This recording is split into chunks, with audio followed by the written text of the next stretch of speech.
guys. So I install Walmart batteries in all of my Bills. They are super affordable, strong, and I never have any problems with exchanging them if anything goes wrong. Here's a better look at my interior. It is always shocking how people just let these cars go neglected, especially ones of this magnitude. I have big plans for this interior, so I plan to get the seats recovered, totally replace the carpet, replace the headliner, and spruce up basically everything else that needs work. But I'm not looking forward to this interior. It's a huge, huge undertaking. But before I hop in, I'll need to do some cleaning. So just getting rid of all the dirt and grime on the high contact areas. Now, as you remember from the first episode, I do not have a key. And I'm going to try to break the ignition cylinder and try to turn the car over for the first time. But they make it look so much easier on TV. So I guess it's for the best. Eventually I'll have to change the lock cylinder. And this steering wheel puller worked flawlessly. But there's a C-clip that's underneath this that's just a bear. So if you guys have to do this, I recommend using a C-clip plier that has small tips. You can use two pick tools like what I used, but it took me a lot longer than it should have.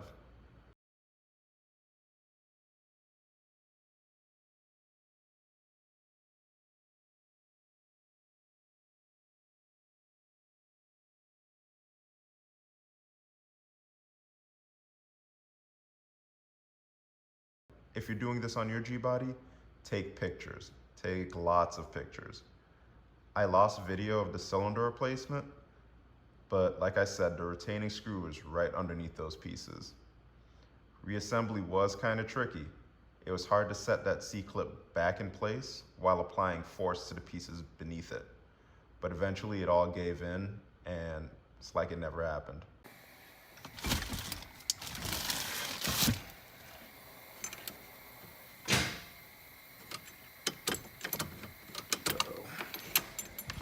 Battery.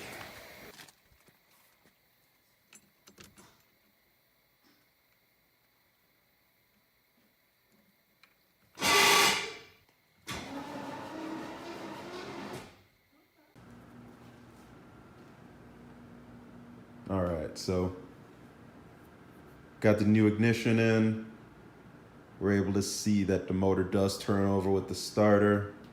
The spark plugs are out, so it didn't sound particularly good from a compression standpoint, but everything is turning over freely. That's a big win. I took a quick look down each spark plug hole with an inspection camera, and I didn't see any damage to the top of the piston, so another win there. Next step for me, take this intake back off, put brand new spark plugs in there, and repair this wire that goes to the ignition and the ignition module.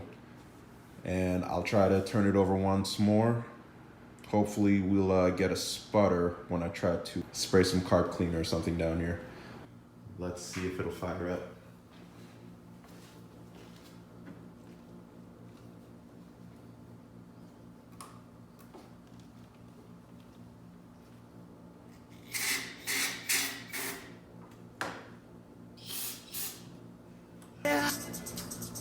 One more time.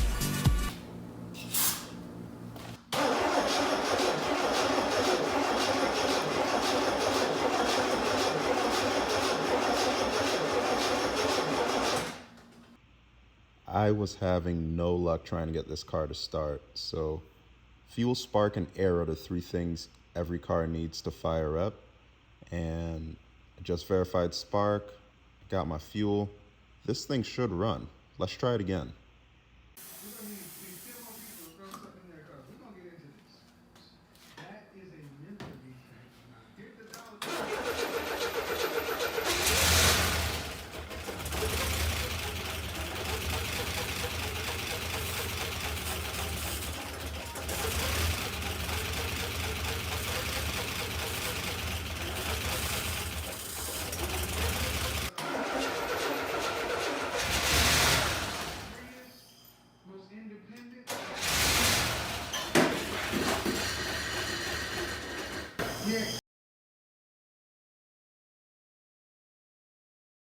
Stop!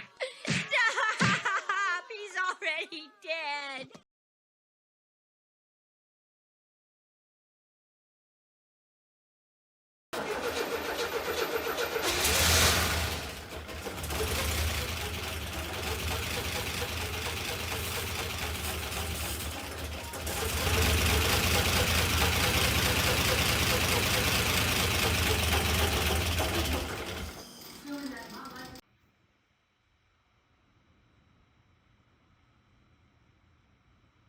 All right.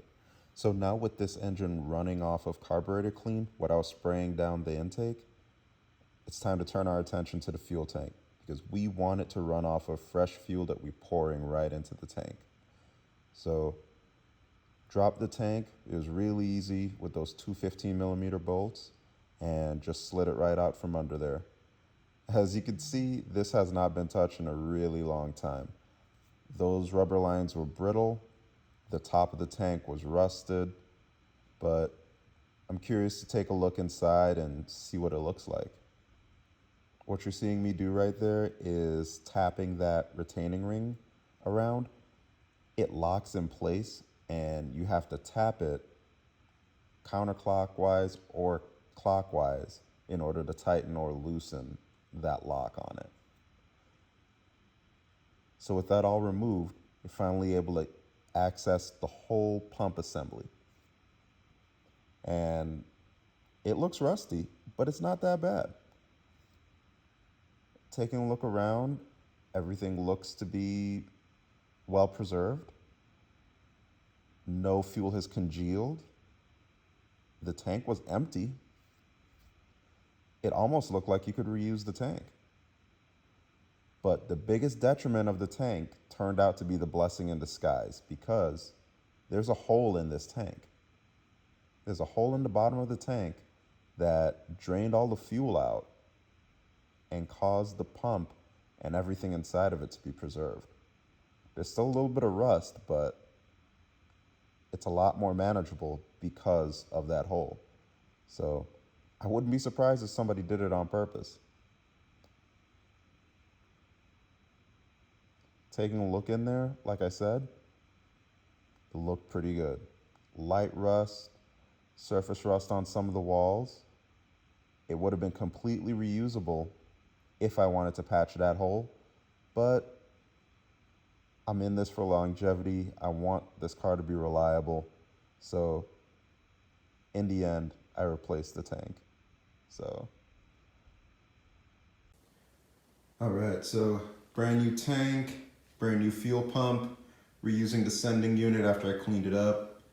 It didn't bench test well with the fuel level, but honestly, I just want to pop it in there and see what it does as far as running. I'll order a new one from a user on Facebook and hopefully I get that out here and I can just swap everything over. Thankfully, it's super easy to switch it out. And yes, you are seeing a piece of my exhaust over there. That is what it looks like. So there's signs of nesting inside the muffler as well, because there's a good sized hole in there. So I'll be looking to replace components of the exhaust as well. But let's get this plugged in. Got a couple more lines to run and hopefully we'll be able to fire it up tonight. Okay, so I'm going to try to cold start it right now. Besides cleaning out the air filter and hooking back up the mass airflow, I did run into a busted fuse for the injection and fuel pump. So here's hoping that I hear the fuel pump prime and this thing at least stumbles.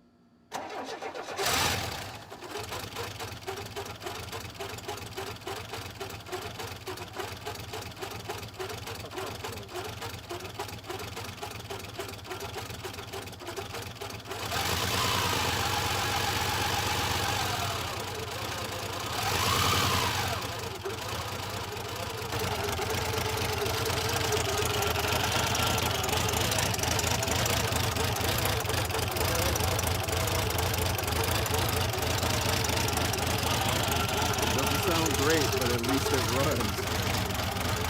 28 years of sitting.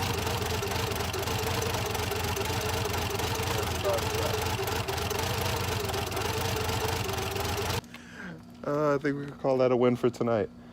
I'll come back out tomorrow, see if we can get it running a little bit better. Hopefully in some daylight we can identify some simple causes. I'm not really concerned about the smoke. I'm thinking that's just residue burn off. But we'll continue wrenching another day. So pumped. Thank you guys for watching this video. Like, share, subscribe, and let's grow the channel. Let's bring the content that you guys want to see. And in the next video, plan to show you even more about the Grand National. Excited to get it back on the road. Peace.